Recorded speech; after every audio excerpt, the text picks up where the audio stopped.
这个打草机用21伏特的呢。哦，21伏特呢。那你们按这里啊，有没有电呢？看这里，它不是一次可以连续打那个半个小时啊。哦，这个用那个什么角磨机创造出来的，你看到，电力很强啊。那个哦，要注意安全，不要太靠近脚啊。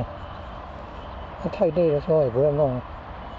哦，连打草都会身体热起来。太饿的话要吃葡萄干，要含着5粒葡萄干。哦，照顾肝脏、脑部血液循环，照顾胃肠。哦，保持清醒，工作安全。哦，那如果那个太热了，可能就不能再继续操作，就休息，让它不会太高温了，再继续操作。有进步了哈！这电量8安培了，以前那个21伏特是电量只有4安培。